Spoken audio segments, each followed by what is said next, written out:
were trying to keep him away because there was a massive media presence and because of the cameras that were present over here, there were a lot of people who were standing there as bystanders. But there was this Anshul, one person what is who was the reason that the police did not arrest any of them? Tell me that, because I can see the police is very close to all of these people. In fact, there is a person who's wielding a sword and there's a police officer who's trying to stop him. I can see a lot of cameras also there.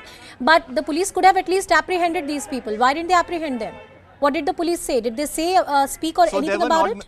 So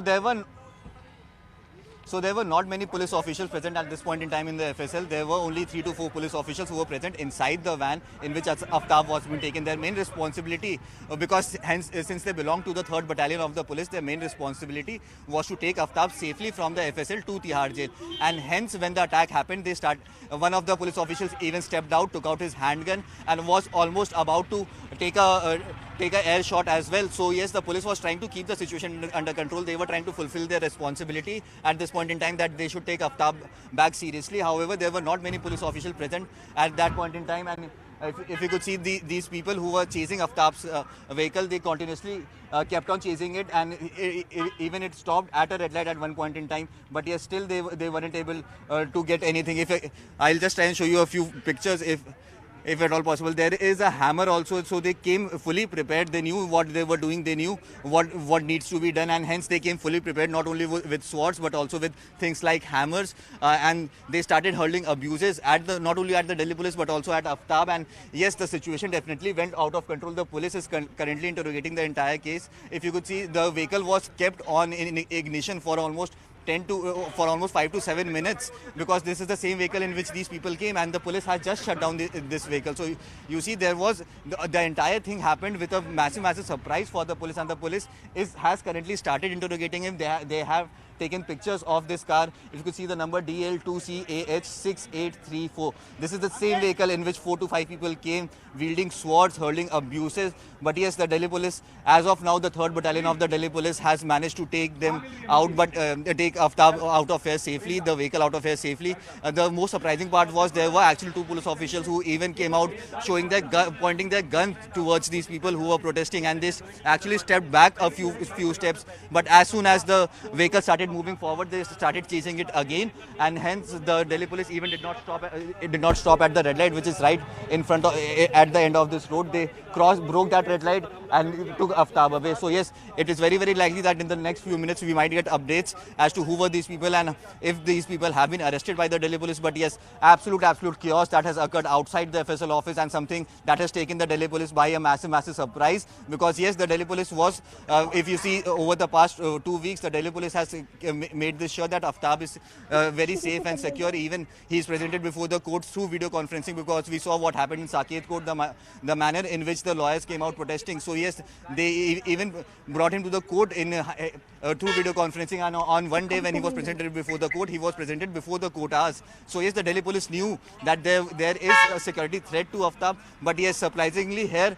when he was brought to the FSL, when there were so many media cameras, each and every person knew that Aftab is inside this FSL office and he has been coming here for the past 3 to 4 days regularly. Even then, there was not ample security, and that is the reason why we are seeing such a massive security threat happening. And even when a few officials of the Delhi police were present at the location or present inside the vehicles, they were not able to stop this attack. So yes, a massive security breach when it comes to part of the Delhi police. And yes, if you could see over here, this is the same vehicle. This is the same vehicle in which these people came. 4 to 5 people came out wielding swords. They said that we have bought these swords just now, which means that just a few minutes ago they went to a shop and bought those swords. There is also a hammer present inside this car. So yes, the entire thing was planned, basically trying to give out a message that if something like this could happen, they would also go out and attack. But yes, a very embarrassing moment for the Delhi police, if I could say that, because yes, the Delhi police knew that there is a massive anger, and the public sentiment is definitely against Aftab in this entire matter since day one. And even after that, Aftab has been coming here for the past 4 days, and even after that, the Delhi police did not get here ample security, and that is the reason why we are seeing such massive chaos breaking out right outside the FSL office. Now, FSL office, this is the only FSL office in in Delhi. So the only forensic lab that is present in the national capital is this FSL office, and hence it also becomes a very high security area, because there are proofs of many cases or evidences of many cases that are kept in this office. So if you see, even after being such a high security area, such a massive attack has happened. So yes, it remains to be seen how does the Delhi police now respond to this, Anusha.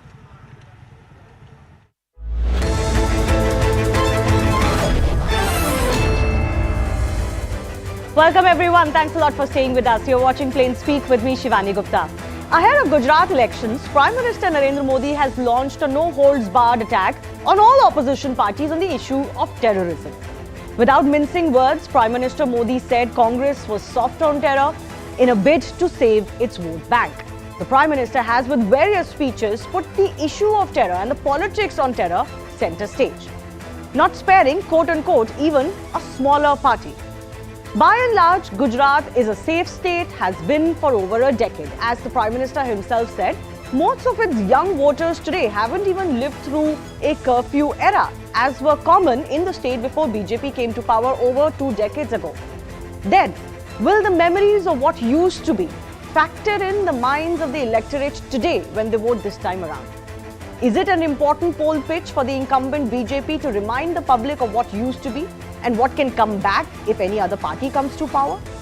Will the issue of terror be a decisive one in the battle for Gujarat? That's the larger question we're asking today, and we'll take those questions to our guests in just a bit. First, let me take you through some of the stiffest attacks that have come from the Prime Minister on the opposition on the issue of terror itself. In obvious attacks on the Congress party, he has said during campaigning, threat of terrorism will loom till vote bank politics remains, and that country needs to be vigilant against Congress and others. He invoked the memory and the fallout of the Mumbai terror attacks on its anniversary, remember, saying post-26/11, Congress didn't take action but labelled Hindu as terrorists instead. He also reminded the public of how bomb blasts used to be routine in the state when Congress was at the centre, and how instead of targeting terror, they target him instead. Given the good record under Modi government at the centre, especially when it comes to terror or bomb blasts in the country, he has said that we need to save Gujarat from those playing the dirty game of terrorism, and only BJP can save the youth from bombs. The charge, though, has not been restricted to the Congress alone. In veiled attacks, the Prime Minister has also attacked parties like the Aam Aadmi Party, for example. He said Congress views terrorism from the prism of vote bank, and like-minded parties view terror as a shortcut to success. He said this, especially mentioning smaller parties who are even hungrier for power, so they can do anything. He also said Congress leaders questioned the Batla House encounter and added that other parties still call it a fake encounter, to reinforce the point that others are no different than the main opposition party in the state of Gujarat, that being the Congress party. Let's also quickly see what others have offered on the issue of terror in Gujarat. Now, new Congress President Mallikarjun Kharge used the often used card of reminding the public how their own leaders have been killed by terrorists in the past. He obviously has mentioned how Indira Gandhi gave her life and how Rajiv Gandhi was also sacrificed on the issue of terror itself. Meanwhile, Asaduddin Owaisi of the AIMIM has also repeated his often raised issue of UAPA, mentioning how the UAPA gives the government unbridled powers to arrest people. He has often said this in the past, that this is used disproportionately against Muslims in India, and that the UAPA is an evil law which does nothing to stop terror. So the big debate, as I mentioned, coming up, will terror be a decisive poll issue as far as these Gujarat elections are concerned? A short story and then we debate.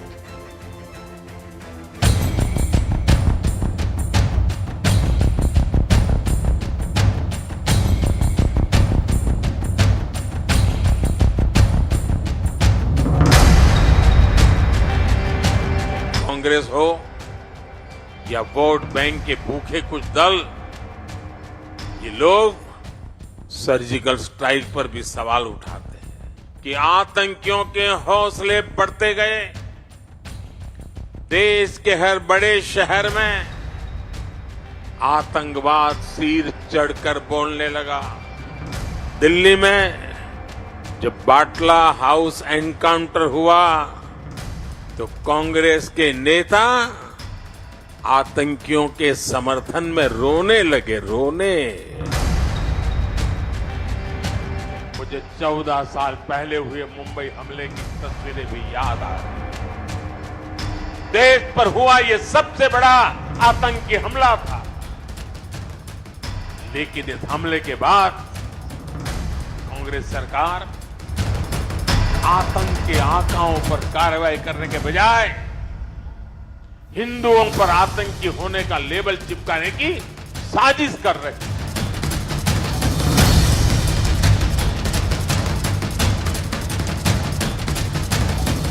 हमारे लोग सूली पे चढ़े, 10-10 साल, 20-20 साल जेलों में रहे, घर बार छोड़कर स्वतंत्रता आंदोलन में कूद पड़ के इस देश को आजादी दिलाया।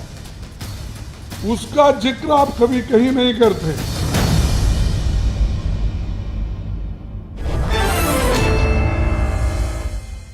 Going across to the guests joining us, Dr. Shraddha Rajput is from the BJP, Charan Singh Sapra from the Congress Party, Rashid Kidwai is author and senior journalist joining us, also Premchand Paleti, who's Chief Executive, C4, a psephologist.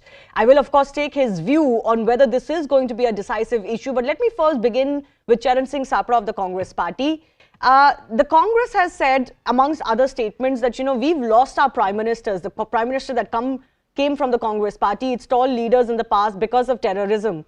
That doesn't necessarily mean that the Congress has worked hard to eliminate terror in the country. We all know the record pre-2014 and post-2014. Is the Prime Minister wrong in reminding the public in Gujarat of what used to be, Mr. Sapra? Shivani, let me make it clear. How Srimati Indira Gandhi lost her life? Why was she killed? Or maybe why Rajiv Gandhi was killed? They were fighting against terrorism only. They were fighting against LTT and the Khalistani forces.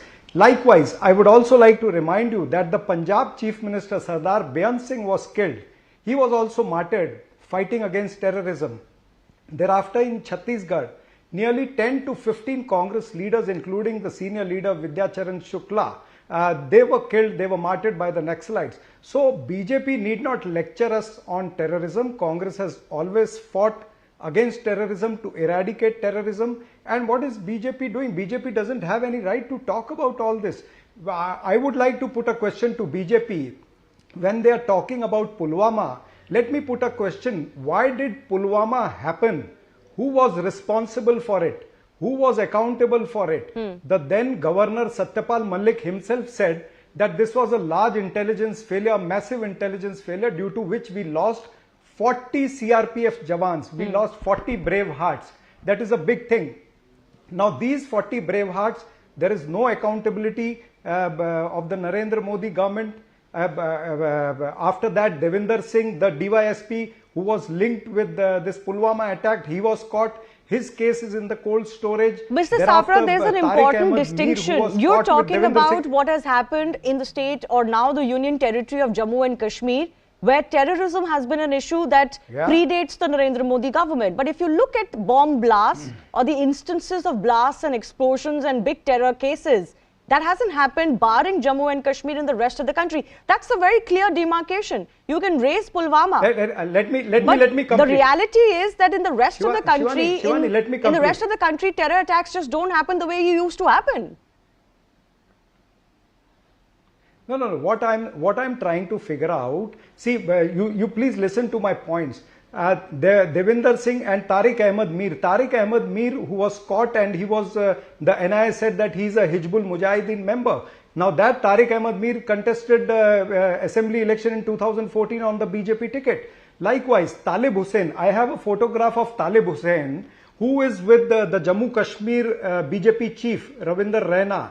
This Talib Hussain is a member of Lashkar-e-Toiba. And he is providing logistics to the terrorists over there. He's caught by the ATS over there.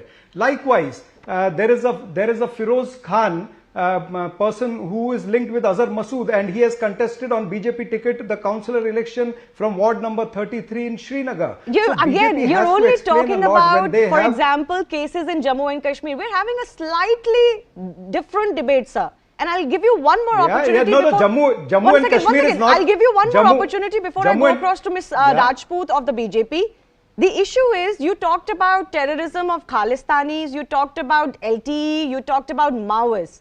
Now, the precise charge against the Congress party is that actually you are soft on Islamic terrorism.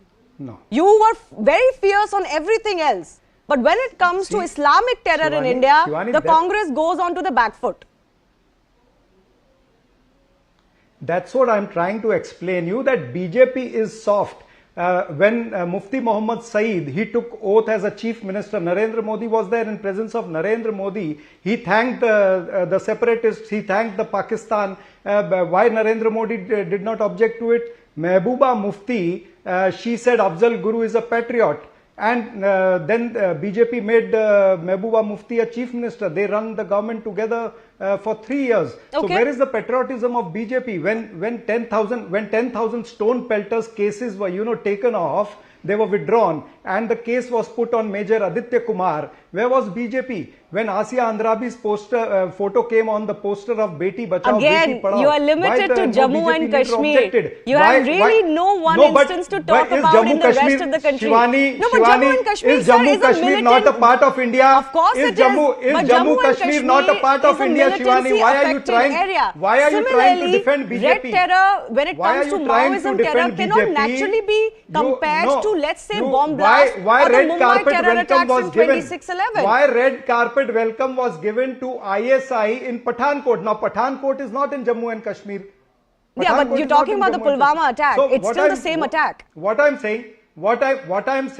What I'm saying is Jammu Kashmir not a part of India? Of course it is, but sir, Jammu and Kashmir is dealing with militancy for the last 40 years. Most of it the Congress party has been in power. Why are you trying to protect BJP? No, I'm asking you, when it comes to the state of Gujarat, the issue is slightly different. Gujarat faced bomb blasts specifically from Islamic terror. Was the Congress soft or not? And look at what the Prime Minister reminded the country about 26/11.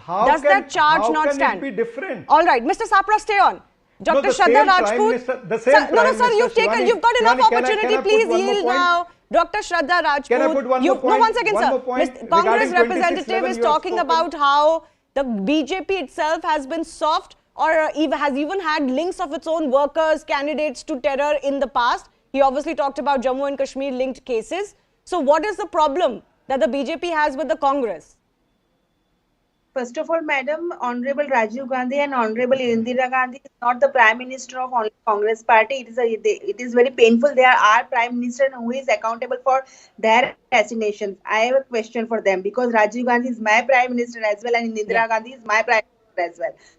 So accountability, which government at that time, so Congress has to give the answer why that assassination happened. And what Prime Minister Sir said, that we have heard about the Mumbai serial bomb blast, Taj attack, Parliament attack. There was a series of bomb blasts in Surat, Ahmedabad Civil Hospital, Jaipur. Parliament Karnataka, attack was during BJP regime. The Honorable Prime Minister was Manmohan Madam, Singh. Parliament attack was during BJP rule. Brother, listen me carefully. See, there are some issues in the network, so please allow me to speak. If you have a patience, listen to me carefully. I would like to say, what Prime Minister is saying, he is talking about the attack happened on Parliament, Taj, Mumbai serial blast, Surat, Ahmedabad, Jaipur, Naxalite area in the Chhattisgarh. What kind of steps taken by the Congress at that time? So there is no answer for, is there any answer from Congress? Please give me the brother. What is your answer for that? Have you done anything from the Jammu and Kashmir? We have done the Operation All Out mission. We eradicate terrorism. With most of the terrorism, 95-96%, we worked on that issue. We worked on Chhattisgarh, Naxalite area. When there is a Pulwama attack happened, we gave them answer by airstrike, surgical strike. Entire world stood by us because our international diplomacy, which is said by the Prime Minister Sir and the respected Sushma Madam, was there. So see, it's not about you, me, Congress, or any other party. It's about our country. We unitedly, we must fight against the terrorism. That's what we are saying. Okay, In I think this also the we are going BJP and the for- Prime Minister are, of course, playing on the memory of what used to transpire in the rest of country. Of course, Jammu and Kashmir cannot be compared to any other state in that respect. Or at one time, Maoist terror affected states could not be compared to other states where red terror did not exist. Rashid Kidwai, I'm coming to you. Could the issue of terror that the Prime Minister is raising so vociferously in the campaigning in Gujarat be the Achilles heel of the Congress party and even the Aam Aadmi Party? I think, Shivani, I think it's quite, irrelevant because election is taking place in a state. There is no sign of, thankfully, thank God, there is no sign of any kind of terror or terror related. What Prime Minister is referring to dates back to 6 years, 8 years, 10 years, 20 years, etc. What is the relevance? This is a state assembly election. And to, on a political turf, to be accusing another political party, a national political party, which has lost several people, not only just two prime ministers. Look at Manish Tiwari's father lost his life. Ajay Makal's brother lost his life. Yeah. One can go on giving a lot of examples. So what I'm saying is, ultimately, of course, he is speaking there as a politician, but the grace and the dignity of the office of Prime Minister must be maintained. Why But are we what's debating wrong this? in The country is reminding the one. public The of what country is happened one during on the issue of Batla terrorism. encounter? No, please Is let it me wrong complete. to talk about a national discourse that India did not respond to Pakistan despite the fact that Lashkar-e-Toiba was responsible for Mumbai terror attacks? Instead, in India, Congress politicians were talking about Hindu terror. Is this not relevant? Are you accusing the Congress party of not being of being anti-national? If it is being anti-national, there is a law against it. You please take action against it. What I'm saying is, at the institutional level, whenever the Congress was in power, its prime ministers tried to do best of its, their capability. And it's not the prime minister. It is that Home Ministry, it is RAW, it is IB, security forces. Everyone chips in. That's Okay. how government works. Okay, Mr. Paleti, I want to come to you exactly on the larger question we're asking. Do you feel, of course, the Gujarat, as I mentioned at the top of the show, has been a very safe state. In fact, even women are considered very safe in the state of Gujarat, and crime is not the biggest issue. But will terror play on the minds of the voters today, especially the young electorate who, as the Prime Minister himself accepted, haven't even seen the days of curfew that used to persist in Gujarat? Will it be a big issue? Shivani, having done an elaborate survey in Gujarat, I can say terror is not a very important issue as of now in Gujarat. It's not among the top 3 or even top 5 issues in Gujarat. But having said that, the polarization on religious lines is very much there, and Congress is perceived to be soft on terror. And I'm guessing because you mentioned religious lines, and as I mentioned earlier, it's actually done great when it comes to Punjab terrorism. You could even argue that Congress, did what it could do in Jammu and Kashmir, although the BJP will oppose that view. And let's say against red terror, Maoist extremism. Is it particularly when it comes to the issue of Islamic terror that you feel the Congress suffers? That's right. In Gujarat, that issue is very much there, and Congress is perceived to be soft on Islamic terror. So, and that is helping BJP there. And what about the fact that there is obviously the new entrant here in the Aam Aadmi Party? The Prime Minister didn't quite name them, but has made veiled attacks at them. Do you think keeping quiet on this issue will help the Aam Aadmi Party? Because they're not speaking on this at all. Is trying to be more pro-Hindutva. That means they announced that on the new notes, there will be symbol of Lakshmi and Ganesh and all those things. So they're trying to not to be perceived as a party which is favorable to Muslims or terror. So they're trying to be what Congress is perceived. So they want to change the perception in favor of being religiously neutral. So they're trying to create that perception. But as you very rightly said, that they're being accused of being even more pro-Hindutva than the BJP. And yes, will that they're work? Trying to be projecting. Means they went a step further. They said on notes, put images of Lakshmi and Ganesh. Yeah. But I don't think that will help Aam Aadmi Party that much. Okay. They are actually cutting more of Congress votes. Yeah, but even that could be a big gain for the Aam Aadmi Party if they manage to do that, because whatever said and done, the Congress has had a consistent vote bank in Gujarat.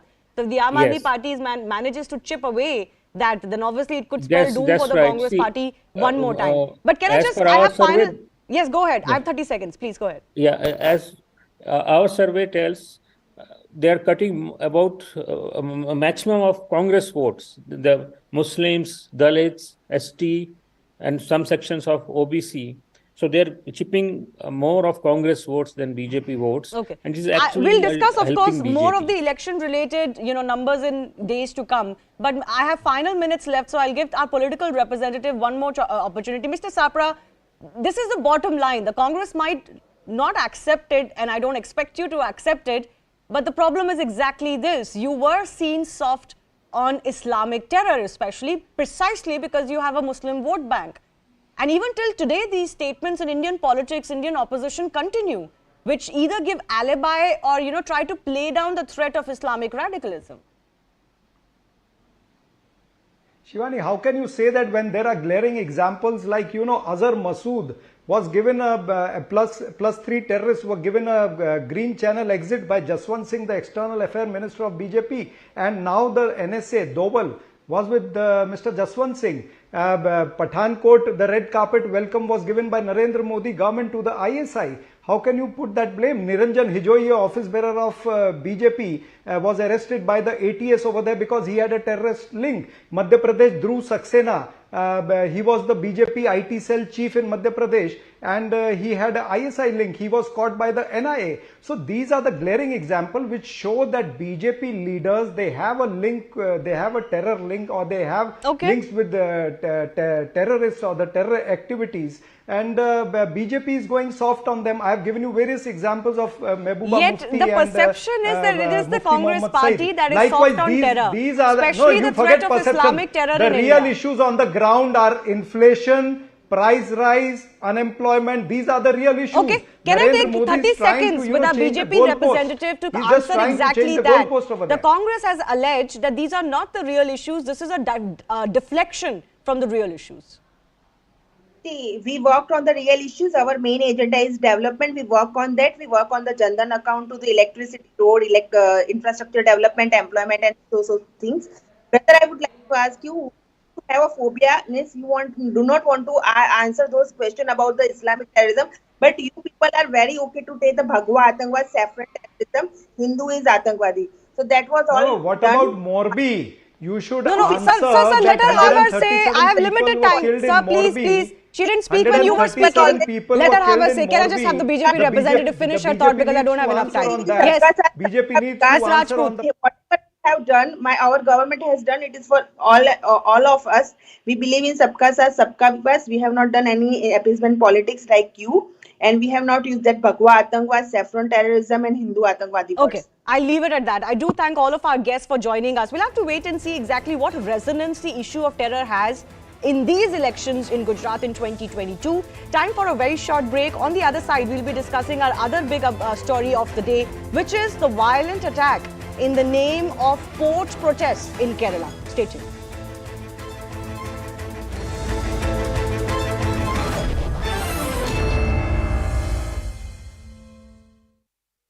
उनको room service मिल रही थी तिहाड़ के अंदर।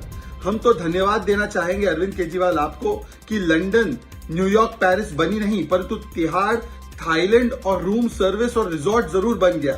परंतु सवाल ये पैदा होता है कि ये प्रमाण आने के बाद आज भी सत्येंद्र जैन का इस्तीफा नहीं लिया जाएगा। BJP chief JP Nadda slammed Arvind Kejriwal-led Aam Aadmi Party during BJP's door-to-door election campaign in Delhi. Nadda, during this campaign, said that Tihar jail has become a massage parlour. People who were saying that a physiotherapist is giving the massage has turned out to be a rapist, he said. वो massage centre बना दिया, rapist therapist बन गया। शिक्षा का और स्वास्थ्य की जो उन्होंने चिंता की है जेल में, उनको सबको जेल में भेजने का इंतजाम हमारी जनता करेगी। After Satyendra Jain's latest video from Tihar jail emerged today, the BJP went all guns blazing against the Aam Aadmi Party. The Saffron Party tweeted a poster of Arvind Kejriwal and Satyendra Jain. BJP claimed that Jain has turned the jail into a meeting court. किस प्रकार से वो jail में रहकर भी dictate करता है terms, ये हिंदुस्तान की राजधानी दिल्ली, उसकी सरकार और उसकी जो तरीके हैं, अपार्ट फ्रॉम डिस्कशंस एंड तू मैं सत्येंद्र जैन जी के रख रखाव के लिए, उनके रूम के मेंटेनेंस के लिए, उनके रूम के अपकीप के लिए, आप सोच के देखिए किस प्रकार की ये मानसिकता है, ये किस प्रकार का वीआईपी ट्रीटमेंट है। सत्येंद्र जैन जो कि आज भी जेल में रहने पर भी मंत्री है, उसकी आज एक ये वीडियो और सामने आई जिसमें बकायदा उसके कमरे में हाउसकीपिंग की जा रही है, उसका बिस्तर बनाया जा रहा है, बेड बनाया जा रहा है, उसका तकिए लगाए जा रहे हैं, सफाई की जा रही है। और सबसे चौंकाने वाली बात जो सामने आई, उसके अंदर नीचे कालीन बिछाए जा रहे हैं, दो कालीन बिछ रहे हैं। क्या देश के लोगों ने इससे पहले ईमानदार आदमी ऐसा देखा था? ये जेल है, ये 5 स्टार होटल का कमरा। And Delhi Chief Minister Arvind Kejriwal has hit back at BJP after they tweeted Satyendra Jain's latest video from Tihar jail. Kejriwal took a jibe at the BJP and said that the Saffron Party has become a video company and will eventually open a video ward, while Aam Aadmi Party will do all the developmental work if they go on to win the MCD elections. Bharatiya Janata party ने दिल्ली के अंदर एक guarantee दी है कि हर ward में एक video की दुकान खोलेंगे। भारतीय जनता पार्टी अब वीडियो बनाने की कंपनी बन गई है। तो जनता, दिल्ली की जनता इस बार ये तय करेगी कि उनको वीडियो बनाने की कंपनी चाहिए कि सरकार अच्छी चलाने के लिए और उनके बच्चों का भविष्य बनाने के लिए एक पार्टी चाहिए। Union Minister Anurag Thakur has slammed Delhi Chief Minister Arvind Kejriwal over his comments on Satyendra Jain's jail tapes. The minister said that Delhi Chief Minister has lost all credibility and will eventually lose all their deposits in the upcoming polls. 20 people were injured in Chandrapur of Maharashtra after slabs fell off a foot-over bridge at the Balhar Shah railway station. In fact, the video of the incident went viral on social media, and the officials from the railway also informed that the injured have now been shifted to the nearby hospital and are undergoing treatment. Nitish Kumar inaugurated the Ganga water supply scheme in Giriyak in Bihar and performed the Ganga Aarti as well. The scheme has been prepared keeping in mind the shortage of water in the state. Now, through the scheme, people will be given water at the rate of 135 litres per day. Uttar Pradesh Chief Minister Yogi Adityanath dubbed Aam Aadmi Party convener Arvind Kejriwal as a quote-unquote namuna or a buffoon. He also accused the Delhi Chief Minister and his party of supporting terrorism and corruption. Remember, this is happening right ahead of Gujarat Assembly polls. और ये जो आम आदमी party का नमूना आया है ना यहाँ दिल्ली से, यह तो आतंकवाद का सच्चा हितैषी है। अयोध्या में राम मंदिर का विरोध करता है, भारत के सैनिकों से कहता, बहादुर जवानों से कहता, इसका प्रमाण क्या है? Amit Malviya took to Twitter to attack Rahul Gandhi for performing Ma Narmada Aarti at the Omkareshwar temple in Madhya Pradesh. The BJP leader wrote, and I quote him here, "Why is the Congress in such tearing hurry to prove that the son of a Catholic mother and a Parsi father is a Hindu?" Unquote. Malviya later accused the Congress of doing theatrics to gain votes. Aftab Poonawalla is likely to undergo polygraph test at the Ambedkar Hospital on Monday, according to senior Delhi police officials and officials of the Forensic Science Laboratory. Now, earlier, Aftab had undergone a medical test and was reported medically fit for the polygraph test. A new development has now come to fore in the Shraddha murder case. Transactions that were made in Himachal Pradesh's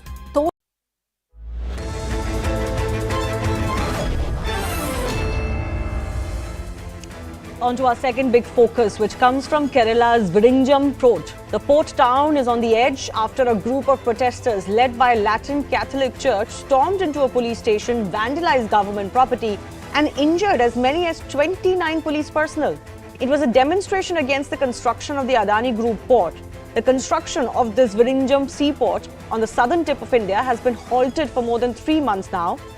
Remember, these protesters, mostly Christian and led by the Catholic priests, erected a large shelter blocking the port's entrance. The protesters are demanding that the construction of over 7,000 crore rupee port should be halted and an environmental impact analysis done. Now, at a time when Colombo port primarily serves India's container needs, the Vizhinjam port can provide access to the most prominent international waterways and house motherships. Despite its obvious importance, why is the church opposing the port, and that too in such violent means? Is there a larger conspiracy, as even the state government alleges? That brings us to the peculiar case of such protests and the role of church in India. Remember, the Kerala port is not the first instance when the church has openly been linked to the protests and violence. Earlier in 2018, this is of course this case, but earlier in 2018, during the Sterlite copper plant stir in Tamil Nadu, Lady of Snow Church was very much in the middle of it, in the thick of things. And who can forget the Kudankulam nuclear plant agitation from 2011 till 2015? St. Lourdes Church had backed those protests openly, and all of these cases saw protests descend into vandalism and in some places violence as well. So coming up in just a bit, we debate whether vested interests, as is often alleged, especially Western interests, are behind these stir. First up, MOS External Affairs and senior BJP leader from the state, V. Muralidharan, is joining us on the show. Sir, thanks a lot for your time. The larger role of who is backing these protests is often debated because we have seen such protests over the last decade, especially in southern states. How would you respond to the church's role in the Vizhinjam port currently? See, the church has been had taken up this issue when the construction of the port started in the initial stages. Yeah. But then I understand that there were some discussions and they got the assurance that their concerns will be addressed, perhaps. Basically, the fishermen who live on the coastal area of Trivandrum, they belong to the Latin Catholic Church. And the church has been taking up these issues. Once it was assured to them, I think the protest died down. But during the last few months, they have again taken it up, asking the project should be dropped, to be shelved. This is an unacceptable demand that they have made. But having said that, I would also say that the government of Kerala didn't show the urgency in discussing, in trying to solve the issues that they have raised. So developmental projects, the church or any religious organization coming into the picture and fighting against developmental projects is really an issue that needs to be solved, and I don't accept any such interventions, any such efforts by whether it is the church or any other religious bodies. So you're also Minister of State in the External Affairs Ministry. So I want to ask you, because from Kudankulam to now, there is a pattern emerging of such church-backed protests, especially in these states. Is that not a matter of concern for India? Because often it is alleged that there are Western groups that are backing these protests, that are opposed to, let's say, India's development. See, all these doubts have been expressed. Now, I don't want to respond to such questions on such a TV platform, on a channel discussion, without any substantial information with me. So I would limit myself to the agitation going on, the effort by the state government to deal with that, and the larger question of the law and order situation. So you have criticized the government today that they don't seem to have a plan of what they're doing. Where exactly do you think the Kerala government is failing? Because they've also cracked down on the protest now. They've lodged FIRs. They say they may have been sympathetic earlier, but not anymore. Because this protest has been going on for months. It is, on the one hand, there is a protest going on. On the other hand, the issue is with the court. And in the court, the church gave an assurance. The church, I mean, the agitating people, the action committee, they gave an assurance that any vehicle that comes to the project site with materials for construction will not be stopped. But after giving such an assurance, the day before yesterday, when large number of people gathered there, why the government failed to have inputs about that? Did the government have the intelligence system function to understand the number of people who will be coming in? And if the government had the information, what was the effort made to stop those people? What was the number of people, number of policemen that were deployed, so that it doesn't culminate in a clash between two sets of people? Right. That is where I say that the government was casual in dealing with such an issue. One. Second, day before yesterday's issue, people were taken into custody, those who were agitating, those who were indulging in violence. But they were let off on bail conditions from the station itself. People who have, those who have attacked the policemen, they are let off on station bail, police station bail. That shows that very light charges have been charged against them. So the government is still not decided what stand they need to take. One. Second point, another point is, after the whole incident of yesterday, when the police stations were attacked, thousands of people, they came and the policemen were injured. Today, the all-party meeting which was convened, it was convened by the district collector. This happened in the state capital. The chief minister is there. There are two ministers from the state capital itself. None of those ministers are seen anywhere.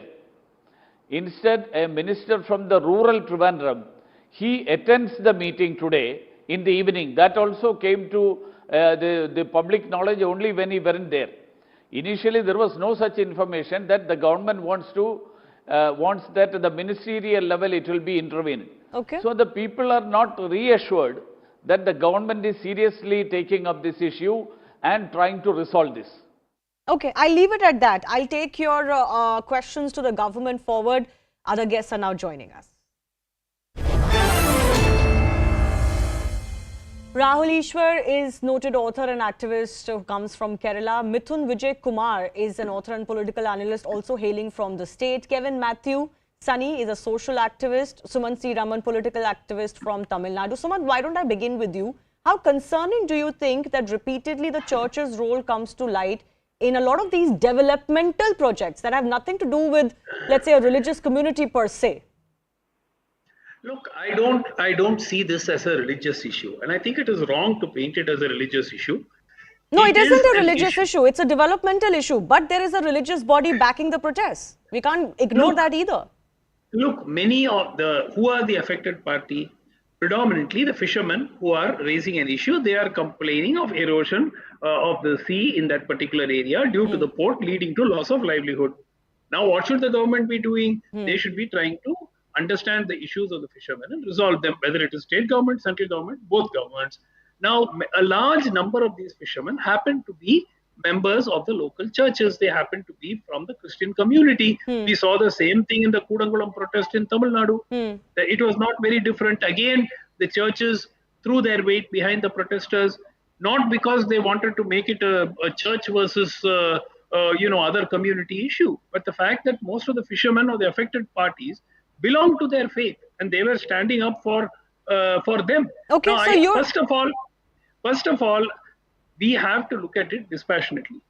Either there is acceptable environmental damage or there is unacceptable environmental damage. In either case, if there is unacceptable environment damage, it is a duty of the government to ensure that an alternate livelihood is made available for the fishermen. If there is acceptable environmental damage, then the fishermen will have to be convinced and told very clearly that I this am is told that whatever there's their an fears are. expert committee report that has already said that actually the erosion is due to cyclones and not due to this port construction. The NGT, Okay. one Let second, me tell Suman, you- 1 second, don't laugh it off. It's an important business.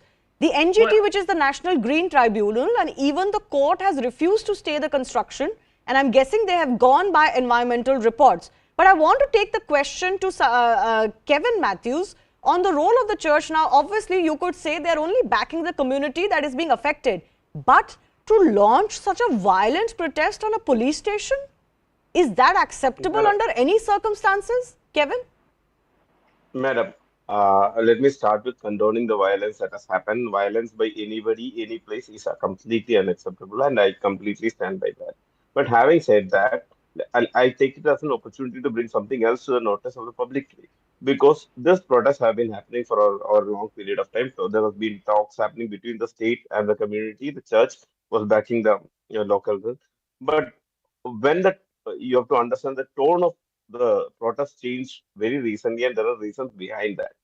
What This could has not been justify those projected yet, reasons? but yeah, let me come to that. I mean, the protest is only like 3 months old. What justifies you descending into absolute barbarians and attacking the police within these months? Of late, very recently, there have been other parties who have come into the foray, and the same way wherein ABVP decided that they need to help the Delhi police in the Delhi University case, a certain set of Hindutva groups Are you decided that they serious, need to come in Kevin? support of Adabi Has it instead of the become Kerala so police. easy for everyone to just say that Hindutva is playing a role in Vizhinjam port in Kerala? Are you Madam, serious? yes, but then you have your reporters on ground.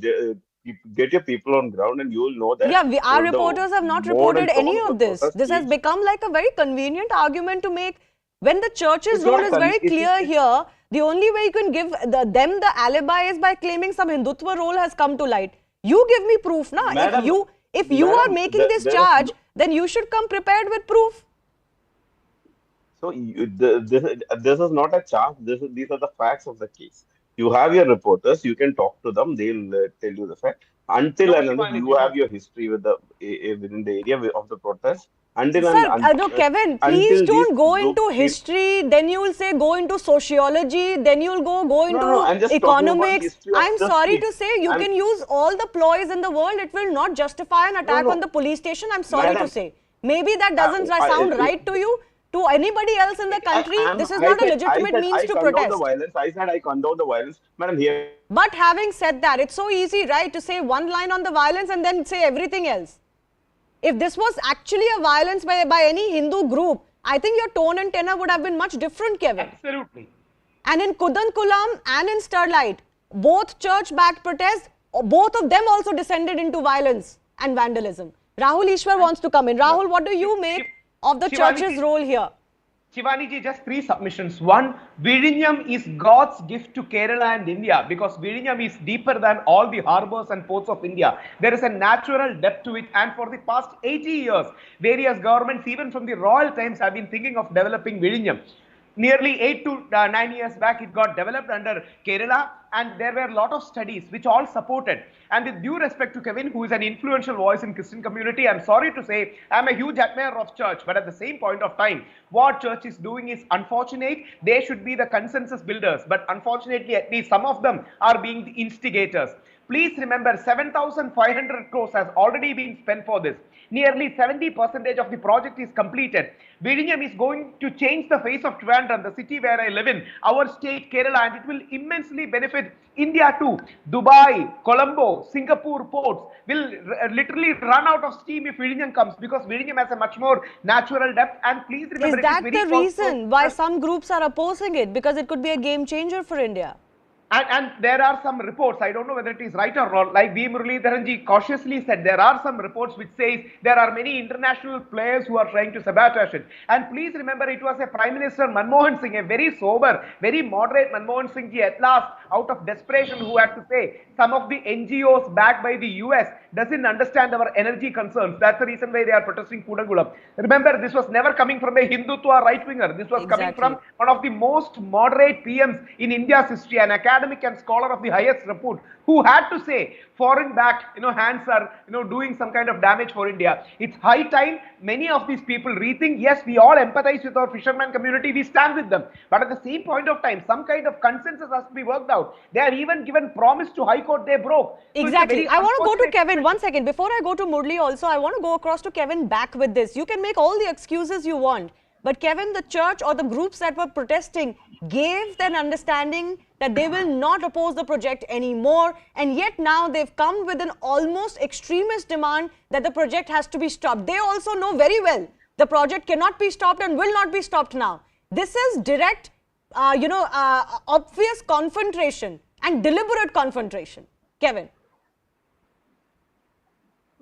Madam, see, nobody is against this development, nobody is against this thing. But then when certain things happen, so there are affected parties and they need to be taken care of. Because, see, it's a democracy and greater good, I concede all that point. But when there are affected parties, they need to be taken care of. And see, that's the same way these protests happen. And until and until, so it is definitely necessary that we bring about a consensus. I concede with that, and violence is absolutely not acceptable. I concede, and I say that I reiterate that completely. No work, 2 crore rupees is being lost. There should be accountable for money. I respect you as a very moderate Christian voice, but at the same point of time, something need to be done. See, development resources of the state is losing out. Sumant wants to come in. Yes, Sumant, go ahead. Yeah. Look. I have seen a very, very similar issue in the Sterlite case in Tamil Nadu, in Tuticorin, and again, it was extraordinarily badly handled by the government. And of course, we had the tragic, shooting by the police of 14 protesters, and that has been the end of that. India, from being an exporter of copper, has now become an importer of copper. Precise. And people are apparently repenting. The community is repenting the fact that this plant was shut. There are multiple reports on the ground from Tuticorin. No. 1 minute. As far as Sterlite was concerned, the evidence that Sterlite was predominantly the cause for environmental pollution in Tuticorin is extremely sketchy. The fact that they flouted rules with impunity is undisputed. In fact, Sterlite themselves accepted it and they even paid a fine which was imposed by the court. I'm not disputing that, and I'm not going into the merits of the case. What I'm saying is whether it is Kudankulam, people today accept the role that nuclear energy needs to play in future. Whether it is Sterlite plant, people are repenting the fact that this plant was shut, and as you very rightly said, it did great damage to India and its capabilities.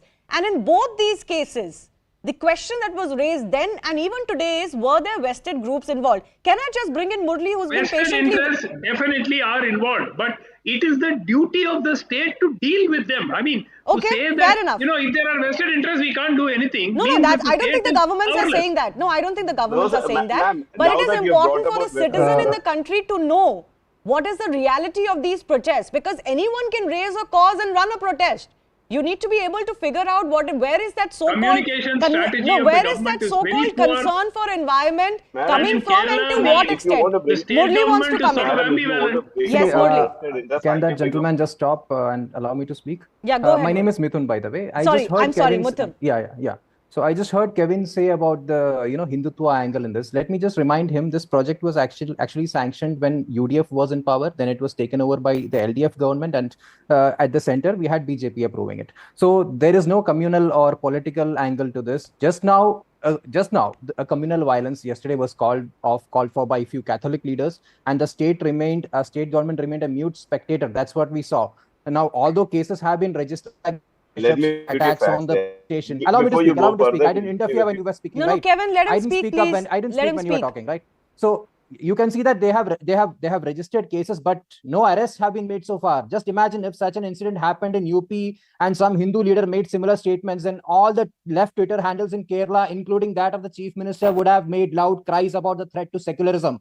Now, when such an incident happens in Kerala, challenging the home ministry, I don't see anything being done from a law enforcement point of view, other than some left spokesperson and people like Kevin criticizing it. That's it. Now, the reaction of the government to this particular incident exposes their hypocrisy of especially the hypocrisy of the entire left along with their minority appeasement politics. Second, you see the agitators, they came to terms with the government and gave assurance at the High Court that they will not stop the construction work. At the same time, the government also, agreed to 6 out of their 7 demands, including rehabilitation, this kerosene subsidy, and there are government orders supporting the same. Now, what went wrong after all this? And now, why is that all of a sudden these protests are happening? If the government has not fulfilled the promises made to the fishermen community, then what are those government orders? Has the government cheated them? These are questions that the government and this community of people, the fishermen community or the protesters must answer. Now, there's a third angle to this. The Intelligence Bureau is collecting information based on a complaint that some protesters have received crores of rupees as foreign funds over a period of 10 years. That investigation is underway. Now, that's a very dangerous situation, and the involvement of foreign elements, it's going on. No, so Sumant is saying, Sumant is saying that it is natural and accepted that there are vested groups involved, and they could be Western vested groups or international vested groups who could be wanting to sabotage these projects in India. Recently, we've seen that FCRA, funding has been restricted quite a bit by the government when it comes to quote-unquote NGOs. Do you think this is also the frustration of that coming out? See, there could be a situation where foreign funds are coming in and foreign elements are playing. Like you clearly mentioned in the beginning that the Colombo port accounts for almost a large percentage of the transshipments for the Indian market. And as of now, I think India's movement of containers is mainly through the Colombo port, which costs around 2,000 crores is what I understood.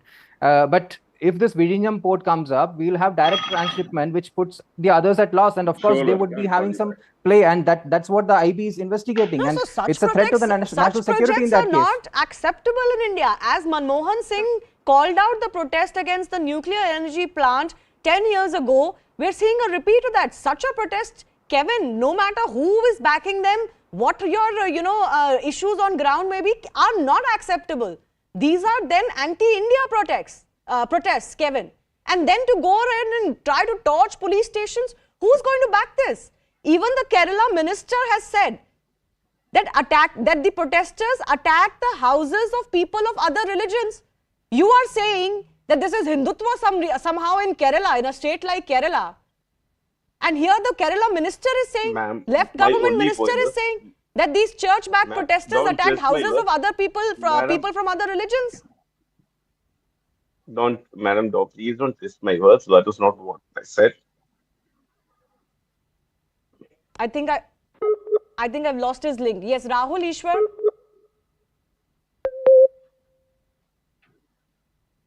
Okay, I think I've lost Rahul Ishwar as well. Rahul Ishwar, can you hear me? Please unmute yourself. Yeah. I would just like to add one point. Please remember, Vizhinjam is critical for the future of Kerala. Kerala is having a lot of land limitation. We are a very densely populated state. Vizhinjam is one of the best or the last development bus Kerala cannot miss. Any kind of package and consensus can be worked out, but extreme demands like attacking police station or even saying that we should discard this project is absolutely untenable. There are other millions of Keralites who really want this project. They are sensitive and respectful of the church, but at some point of time everyone will have their own reactions. So it is very important. Already there are many kinds of civil society who is being agitated. It is extremely critical for Kerala, crucial for Kerala. It will change the face of Kerala and India. So such an important project, we cannot hold it to ransom. Yeah, absolutely. We cannot hold it to ransom. You have to be reasonable. You cannot make demands that will not be met or cannot be met. You cannot resort to violence. And thankfully in 2022, the hope is, I hope, unlike what happened in 2011 and 2018, you cannot fool the public for too long a period and drive sympathy in the name of local folk who have some dangers to their economy or to their ecology. No, everybody stands for those issues, but this is not the way to go about it. And now to change your word, to turn back on your word and then do this, I don't think there's going to be much sympathy for this any longer, thankfully. I do thank our guests for joining us. Time for me to take your leave. That's the end of the Plain Speak today. My colleague Anand Narsimhan will be joining you next.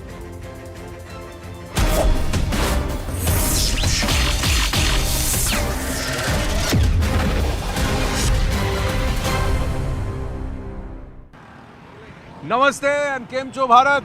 Yes, we are on ground zero in Gujarat ahead of the state going to polls on the 1st and the 5th of December. And over the course of the next few days, we'll try and get you the flavor from the length and breadth of this state. which perhaps is also one of the growth engines. There is a story within story, reels within reels, which we got to talk about. Brajesh Kumar Singh, our editor Convergence, is somebody who's plied his wares for long in Gujarat, so he's with us. Brajesh ji, ये गुजरात का चुनाव अलग अलग पटल पर कई सारे मायने रखता है और सूरत से हम शुरुआत कर रहे हैं क्योंकि सूरत पिछली बार वो लाइफलाइन बन के आ गया था बीजेपी के लिए, तो एक स्टोरी भी है यहाँ पर। निश्चित तौर पर, और पिछली बार ही नहीं, अगर आप देखें पिछले कई चुनाव से सूरत अपनी ज्यादातर सीटें बीजेपी की झोली में डालता रहा है और गुजरात का ये चुनाव इसलिए अहम है क्योंकि आप ध्यान रखिए कि न सिर्फ प्रधानमंत्री नरेंद्र मोदी बल्कि गृह मंत्री अमित शाह का अपना होम स्टेट है, बल्कि 1995 से लगातार बीजेपी इस राज्य में चुनाव एक के बाद एक जीती रही है और इसके साथ एक तरह से कह सकते हैं अगर 2022 में जीतती है बीजेपी गुजरात में तो एक नया रिकॉर्ड बनेगा और 2024 के लिए होम स्टेट से एक बड़ा signal. Yes, 10 states are going to go to polls ahead of the Lok Sabha 24 elections. They say well begun is half done. Arambh prachand hona chahiye. That's what the PM is trying to do. He's leading the campaign from the front. How is it going? Is it BJP fighting BJP here, or is there an opposition that is going to mount a quiet challenge? We'll get you the details. Stay tuned with us. देखिए, हमारे common भाषा में कहते हैं लोचा हो गया, यानी गड़बड़ हो गई, लेकिन यहाँ नाम ही लोचो हाउस है। अब ये लोचो हाउस यहाँ पर क्या खासियत है, मैं तो सूरतवासी नहीं, गुजरातवासी नहीं हूँ, तो इनसे ही पूछते हैं क्या खास बात क्या है। पंकज भाई, एक बात बताइए, ये लोचो क्यों कहा जाता है इसको? लोचा एक्चुअल में जब बना रहा था कुक, तो बनाना उसको खामन था, बनाते हुए रेसिपी उसके लॉजिकल एंड पे नहीं आया, तो जो चीज़ बना तो उसको लोचा हो गया। लोचा मतलब कि कुछ गड़बड़ हो जाती है तो उसको लोचा कहते हैं, तो वो लोचा बन गया, पर वो टेस्टफुल बन गया, तो एक परमानेंटली एक डिश बन गई। परमानेंटली डिश बन गई। चलिए yes, पूछते हैं कि नमस्ते, आप लोग सब ये सूरतवासी हैं? You live in Surat? Yes. हाँ, ये इतना आपको अच्छा क्यों लगता है? What is this called? Locho. Locho, तो इसमें इतना टेस्ट अच्छा है, हेल्दी है और बहुत सिंपल है। सिंपल है, simple and good. Simple and good. इसमें क्या क्या होता है? What all? It's a very good breakfast dish. Very good breakfast yes. dish. Very yummy, delicious. It's very yummy.